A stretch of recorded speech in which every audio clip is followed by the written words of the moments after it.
Assalamualaikum warahmatullahi wabarakatuh. Selamat sore. Hari ini kita akan berbincang-bincang dengan Pak Inspektur Daerah Kabupaten Kutai Kartanegara, Bapak Haji Heriansah. Kita akan bercerita, kita akan menggali-gali tentang kiat-kiat beliau di dalam mengawal akuntabilitas pengelolaan keuangan pemerintah daerah oleh Inspektorat Daerah. Baik, Pak Heri, selamat sore Pak Heri. Sore, Apa kabar Pak Bung Heri? Alhamdulillah sehat. Sukses Pak Heri. Baik Pak Heri, Pak Inspektur lah ya. Saya lebih nyaman mungkin memanggil Pak Inspektur. Gini Pak Inspektur, kan Inspektorat Daerah ini memiliki tugas yang sangat banyak, baik dari sisi mandatori, baik dari sisi penugasan-penugasan dengan tujuan tertentu. Nah, kiat-kiat apa nih Pak Inspektur yang sejauh ini sudah dilakukan oleh Pak Inspektur dalam berupaya untuk mengawal pembangunan di Kabupaten Kutai Kartanegara, Pak Inspektur? Oke, terima kasih atas kesempatannya. Pertama begini, seorang ketika ditunjuk sebagai pimpinan tentu harus punya visi dan misi. Ya, dia harus melakukan proses identifikasi dulu masalah yang ada di satu perangkat daerah itu. Kemudian itu dimitigasi, kemudian dibuatkan rencana tindak pengendaliannya seperti apa atau rencana tindak lanjutnya. Tentu dalam hal ini ketika saya diberi amanah oleh Pak Bupati untuk menjabat di eselon 2 terutama terkait dengan menggawangi di inspektorat ini, yang saya harus lakukan ada beberapa. Pertama adalah mengevaluasi terkait dengan regulasi. Regulasi ini penting. Kenapa regulasi ini penting? Karena regulasi ini adalah acuan setiap kita melaksanakan tugas itu harus dipayungi oleh satu regulasi sehingga tidak terjadi multitafsir. Nah, itu dari sisi regulasinya kita coba lakukan perbaikan-perbaikan, kita coba lakukan pembenahan yang tadinya tidak ada, kita coba untuk buat yang tadinya belum sempurna, kita sempurnakan. Sehingga kenapa ini menjadi acuan bagi aparat atau pengawas dalam hal melakukan proses pengawasan. Yang kedua adalah membangun political will pimpinan. Nah, bagaimana komitmen pimpinan terkait dengan penguatan di inspektorat ini sendiri. Nah, ini yang penting, political will pimpinan ini sangat penting, terutama dukungan terkait dengan sumber daya manusianya, sumber daya finansialnya. Nah, kemudian yang ketiga adalah bagaimana membangun sumber daya yang ada di sini. Nah, di inspektorat ini ada 3 jabatan fungsional yang memang sesungguhnya ada 4 sebenarnya kalau kita kaitkan dengan jabatan fungsional umum. Tapi di sini ada yang secara khusus ada 3. Pertama adalah jabatan fungsional auditor. Kemudian di situ juga ada fungsional audiwan. Nah, ada PPUPD. Nah, ini bagaimana kita tingkatkan dari sisi kapasitasnya. Kemudian dari sisi kapasitas ini kita bisa klasifikasikan dengan membentuk yang namanya satgas-satgas atau pokja-pokja.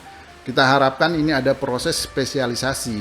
Nah, yang selama ini memang tanggapan dari beberapa OPD itu ada yang mengatakan sama-sama orang inspektorat tapi statementnya kok berbeda terkait dengan satu permasalahan. Oleh karena itu memang penting buat saya untuk melakukan proses spesialisasi ini dalam rangka apa? Dalam rangka seseorang itu memang expert di bidangnya sehingga judgement-nya terkait dengan pemeriksaan atau proses pengawasan di OPD itu benar-benar itu sudah secara utuh dapat dipertanggungjawabkan. Nah, harapan saya dalam peningkatan SDM ini kita bisa spesialisasi. Kemudian yang keempat adalah sarana dan prasarana. Bagaimana juga ini salah satu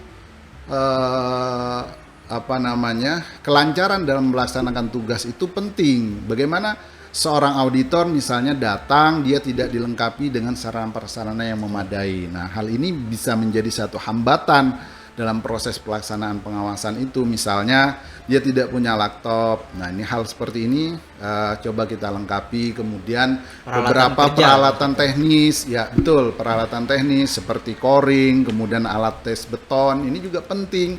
Dalam rangka apa? Proses pertanggungjawaban kita itu benar-benar kita melakukan proses pemeriksaan yang memang didukung dengan apa namanya fakta dan data yang Betul. secara empirik itu dapat kita pertanggungjawabkan. Di sisi lain kita mengetahui bahwa yang keempat itu adalah dukungan anggaran. Tidak mungkin kita bisa berjalan secara maksimal tanpa dukungan anggaran yang memadai. Oleh karena itu, dukungan anggaran yang memadai itu sangat penting ketika kita menjalankan sebuah program dan kegiatan itu bisa terlaksana dengan baik. Nah, itu yang coba kita koordinasikan, terutama dengan para pengambil kebijakan seperti Pak Sekda, kemudian Pak Bupati, dalam hal ini Pak Wakil Bupati. Nah, itu yang selalu kita koordinasikan bahwa memang secara regulasi dari pusat ini memang sudah ditentukan 0,05% dikali dengan pagu anggaran APBD itu adalah anggaran untuk pengawasan di luar daripada gaji. Nah, yang kelima ini adalah pemanfaatan teknologi informasi. Ini sangat penting. Ini era digitalisasi, era industri 4.0 di mana internet itu bagian yang tidak terpisahkan dari sebuah organisasi, baik itu swasta maupun pemerintahan, semuanya sudah menggunakan sistem itu. Di mana harapannya tadinya ini yang kegiatan itu yang bersifat susah untuk dijangkau ini bisa dilaksanakan. Kemudian tadi yang sifatnya kegiatan memangkas birokrasi, yang tadinya lama ini bisa menjadi mudah, yang tadinya ini susah, yang tadinya lama bisa menjadi cepat, yang kemudian yang susah bisa menjadi mudah, yang tadinya mahal bisa menjadi murah. Nah, mungkin itu kiat-kiat kita untuk melakukan perbaikan dari tata kelola organisasi di inspektorat. Iya, baik. Menarik sekali apa yang disampaikan Pak Inspektur ya. Baik Pak Inspektur, kalau tadi disampaikan ada beberapa faktor yang menjadi penentu bagaimana inspektorat ini bisa melaksanakan tugas fungsinya dengan secara maksimal gitu ya Pak Inspektur. Ya. Nah, kira-kira Pak Inspektur, apakah kondisi saat ini yang ada di existingnya di inspektorat saat ini sudah mampu untuk mengcover itu? Lalu strategi atau upaya apa yang Pak Inspektur lakukan? Ya, terkait dengan kondisi existing tentu kita selalu berbenah ya. Semenjak saya di sini setahun lebih, hampir 2 tahun ya, nanti di bulan November. Ya, November ini tanggal berapa ya? Itu saya 2 tahun di inspektorat. Kita pelan-pelan karena memang kita organisasi pemerintahan, jadi memang agak susah, berbeda dengan sektor swasta gitu ya, yang kapanpun saya mau ini bisa. Nah, karena kita ada rule-nya, ada aturan mainnya, betul, ada mekanismenya. Misalnya saja contoh, kita ingin melengkapi dari sarana prasarana teman-teman dalam hal melakukan pemeriksaan, mesti harus kita anggarkan dulu. Kemudian ini kalau terkait dengan barang harus masuk ke RKBMD-nya dulu. Nah, proses ini perlu proses dan perlu waktu, ada momen-momennya. Nah, oleh karena itu memang kita bertahap, tapi secara blueprint garis besarnya roadmap-nya kita sudah punya tahapan-tahapan ini. Oleh karena itu memang kita dalam bekerja itu yang memang terarah, terstruktur dan terukur. Kira-kira seperti itu. Nah, ngomong-ngomong sebelum nanti lebih lanjut, saya ingin sampaikan bahwa dalam tugas dan fungsi inspektorat itu, inspektorat ini kan aparat pengawas intern pemerintah gitu ya, APIP ya, yang lebih singkat dengan APIP. Nah, saat ini memang kita diberi tugas yang cukup banyak ya, baik itu yang mandatori maupun penugasan langsung dari kementerian dan atas permintaan pimpinan dan APH gitu ya. Nah, satu kita sebagai assurance quality. Nah, assurance quality ini kegiatannya adalah audit pemeriksaan, yaitu audit dengan tujuan tertentu, audit laporan keuangan, audit kinerja, audit investigasi, audit perhitungan keuangan negara, kemudian di sisi lain juga ada monitoring, evaluasi, dan review. Nah, itu adalah tugas kita di assurance quality.